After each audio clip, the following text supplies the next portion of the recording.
Yeah, buddy. He missed that uppercut, but that right hook connected right on the chin. It was good night, Irene.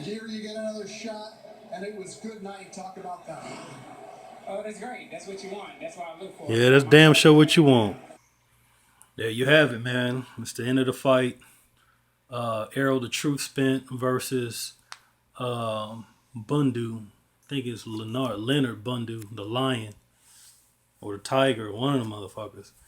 Anyway, he didn't have enough wild animal in him tonight to fend off this young lion named Errol Spence from DeSoto, Texas. Um, the fight kind of surprised me. I didn't foresee Bundu coming right at him like he did, being very aggressive. And like Spence did say in the post fight video, that Bundu was very awkward. He switches he switches more than Junior Witter and more often. Well, they actually switch about the same amount. Um, but Bundu is a very strong fighter. He's just not the biggest puncher. But he came to fight. You know what I'm saying? He didn't come to mess around. He was dressed down in defense, at least upstairs. He was trying to keep from getting hit upstairs. And what they did is they left him open to the body. So Spence took full advantage of landing that left hook to the body because that was the only thing that Bundy was giving up. Every time Spence would pump that jab out there, Bundy would have his guard up because he was blocking a lot of shots because Spence throws a lot of shots. But over time of trying to wear down Spence and trying to rough him up, Spence was being very calculated and wasn't wasting any punches. Now, true enough, he was still trying to land headshots on Bundu where he can get him in, but the focus was on the body because the body was open for the big shots. So that's where primarily most of his power shots were coming in at. And for this fight, this really told me a lot about Spence because he was in there with a guy that was not running from him, who was not scared of him, and who came right at him and came to fight. And he made him work because Spence got touched a little bit in this fight. And, Spence, who's normally himself dressed down in defense and very fundamentally sound, if he throw a big shot, that same arm, like if he throw that straight left, that same arm is coming back to block the oncoming punch. And that's with any hand that he throws, which is very fundamental. And you see a lot of professionals, guys, moving away from their fundamentals as they progress in their careers, whether they got big power or they fast or they fleet of foot. They get away from their fundamentals and start focusing primarily on what their strengths are. When fundamentals is what got you where you are, your strengths is what carries you over to the top. So I think they got a good thing in DeSoto, Texas, and I don't think his coach is going to ever let him abandon the fundamentals, even though he has a lot of good strengths to go along with his fight game. Fighting out a southpaw stance. He really, to me, doesn't fight like a true southpaw. What I mean by that is a true southpaw recognizes that he automatically has the advantage by being left-handed. And what they do is they circle to their right. The reason why they circle to their right is because that's the hand which the jab comes off of. And the thing about it is most right-handers, as we all know, they don't get southpaws all the time in the gym. They don't get southpaws all the time on fight night. So they're not at an advantage when facing a lefty because they don't see that style all the time. And if you don't see that style all the time, you will fight a lefty the way you fight a righty, and that's not the way you do that. Because what a righty will do when he fights a left-handed guy is he'll circle to his power hand, which is his right hand, but at the same time, at the whole time, it's a trap because you're walking in to the line of fire of a straight left hand. And that's why most good southpaws are somebody in this game and have been, because they have a natural advantage. Spence don't fight like a true southpaw. He is a boxer puncher, but he don't take full advantage of, circling to his right and allowing his opponent to walk into a trap. I think he's too busy throwing punches, setting up big shots, breaking guys down, throwing body shots, keeping a high volume, high work rate, keeping himself D'd up just in case they try to exchange with him or have some return fire. And I think he trusts in his skills and his power enough to where one of those shots is gonna get through, and it's gonna be the money shot, and that proved to be the difference tonight. Because like I said before, Bundu came to fight, and he touched Spence a couple of times in this fight, but it was to no avail because as Spence continued to break Bundu down, once Bundu had to take into account that his body was getting touched and he was bringing them arms down a little bit to defend that body, that's when the shots upstairs really opened up. And as you saw, it was good night, Irene. The uppercut wasn't really all the way there all tonight for Spence, but that damn left hook was on punch. On punch. It was on point. As you could see, the money shot hit him right below the chin. And that did the trick, man. The first knockdown, the referee missed it. He didn't see the uppercut, which put him down. And he ruled it a slip, which, you know what happens, man. Referees don't catch everything. But that didn't mean Bundu wasn't hurt. And as you can see, he wasn't stable enough to get his wits about himself, get his legs back under him, and try to weather that storm. Because Spence, knowing he had had a deer trapped in the headlights, he went ahead and handled that business and got that boy up out of there. So props to Errol Spence. He deserves his title shot. In the past, he's called out Keith Thurman, and Keith Thurman has continuously voiced his reasons for not wanting to fight Spence right now. Previously, Spence did not have the experience to warrant a title shot, and I was on board with Keith Thurman at that time. But at this time, I think Spence has done enough that warrants a title shot.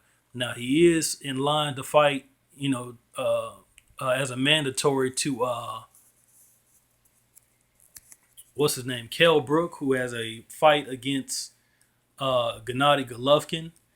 I think once Golovkin go ahead and retards his fucking ass, I don't know if he'll be so apt to defend his title against a young lion. He'll either be more inclined to vacate that title or petition to the IBF to allow Spence to fight for a interim belt in the meantime, or Al Heyman will go about putting Spence in with one of his other champions. Now, I know Al Heyman, as astute as he is, he'll probably do like most promoters of yesterday in not matching him against one of his other title holders, but matching him against a title holder that he doesn't have, which is Kell Brook, and bringing another champion and another title under his stable, of Al Heyman Productions or whatever the hell.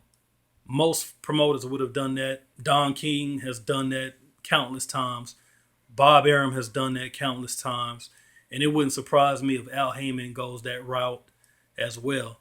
But it also wouldn't surprise me if Al Heyman, if he could not secure the Kell Brook fight and have trouble lining up Spence up with an interim title, which is what I think is going to happen.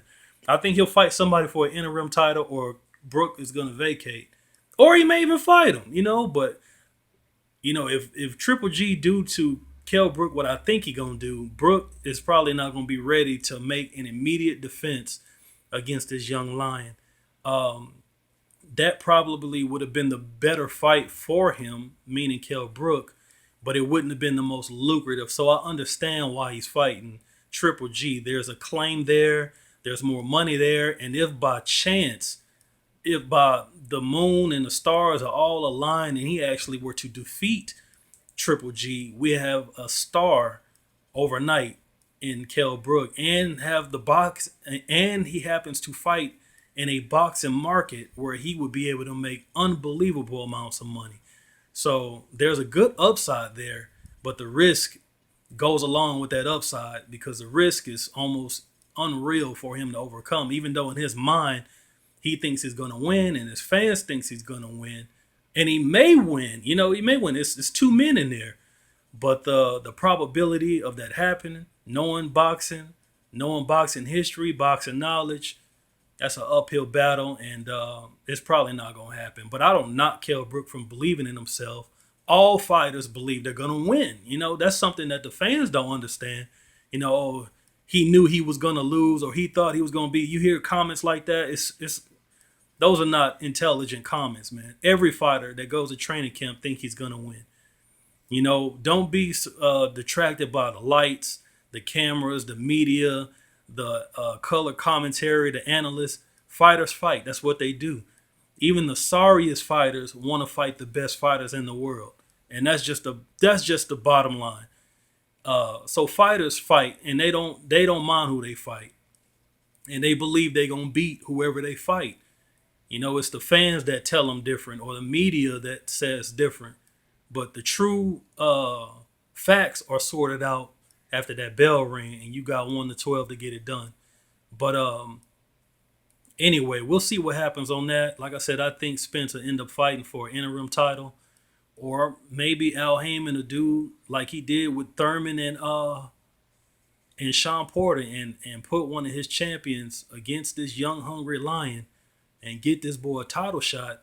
Because if you don't, you're only prolonging the time necessary to build yourself a star. This guy got star power written all over him. Speaks well, has a friendly fight style. He got power. He knocked guys out over 90% knockout rate. Well, 90% punch. No, maybe a shade under 90% knockout ratio. Speaks well. He got a marketable look. He was an Olympian. Don't waste time, man. Push it. You know what I'm saying? This guy's mobbing through guys. So we'll see what happens on that. Let me know what y'all think about it, man. This boy Errol Spence, man, he's the truth, man. I think that moniker fits him to the T. And even when he talks a little noise, it ain't really bad. I mean, like he a potty mouth with the shit. You know what I'm saying? He just make his feelings felt. I want to fight this guy. I'll destroy him. And then let that be that. You know what I'm saying? Let the chips fall where they may. He ain't ducking nobody, and he want to fight the best guys. And as of right now, some of the best guys are trying to find reasons not to fight him. I mean, let's call a spade a spade. He's called out Keith Thurman over and over and over. Keith Thurman, even though who I don't think is scared. I mean, he's a fighter. You know what I'm saying? He'll fight anybody, Even though I don't think he's scared, because fighters are not afraid. Keith Thurman don't want to fight this guy because, like I said before, in terms of the Kell Brook fight, fighting Errol Spence ain't going to get you the money that another decorated fighter will give you at this juncture. But the risk is there if you fight this young guy. So building it up, I understand, because you know what? There are no pension plans in this sport. You know what I'm saying? And any sport can get you up out of there permanently. You can die in that ring. You can break your hands to the point where they can't be reconstructed. Your hands, that's your tools, man. So if you don't have hands, you can't fight. If you get your eyes closed like David Reed did, if you can't see, you can't fight. Them boys, they got to think about their health. It's us fans. We're brutal. You know what I'm saying? We want to see these guys go in there and beat the dog shit out of each other. But at the end of the day, these are men, man, with families, with lives. I'm not condoning any fighter ducking another fighter, and I'm not saying Keith Thurman is ducking him. I'm just saying he has found valid reasons, mind you, why he shouldn't have fought Errol Spence previously. But those reasons are falling on deaf ears now. I think if anything, he has deserved his opportunity to fight. I love to see it. It probably won't happen next, but it's definitely on the horizon. Thurman versus Spence. Let's get it, man. Let me know what y'all think. It's your boy Ash. I'm out this camp. Deuce.